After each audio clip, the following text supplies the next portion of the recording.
యువ మోర్చా శ్రీకాకుళం జిల్లా ఆధ్వర్యంలో ఎవరైతే కాంగ్రెస్ పార్టీ ప్రతిపక్ష నాయకులు ఉన్న రాహుల్ గాంధీ పార్లమెంట్లో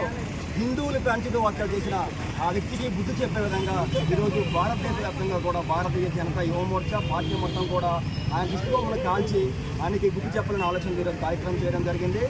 ఒకటే తెలుస్తున్నాం, ఏదైతే ఈ యొక్క భారతదేశంలో హిందువులకు వ్యతిరేకంగా చేస్తున్న ఎవరైతే కుహన లౌకికవాదులు కాంగ్రెస్ లౌకికవాదులు ఎవరైతే ఉన్నారో వాళ్ళందరికీ గుర్తు చెప్పే విధంగా ఈరోజు భారతీయ జనతా పార్టీ అనేది ముందుకు సాగుతున్నాం. ఒకటే హెచ్చరిస్తున్నాం,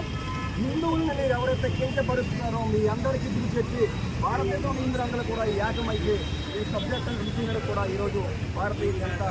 పార్టీ అనేది అనేక విధాలుగా కార్యక్రమం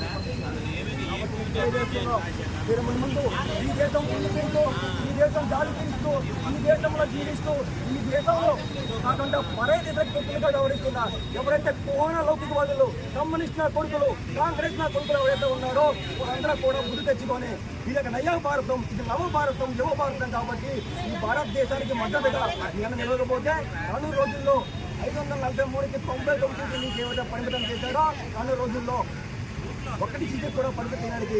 భారతీయ జనతా పార్టీ అనేది జగన్ కోసం పనిచేస్తుందని తెలియజేస్తున్నాం. నాకు అవకాశం ఇచ్చిన అందరూ ధన్యవాదాలు తెలియజేస్తూ నా పేరు నరేంద్ర చక్రవర్తి,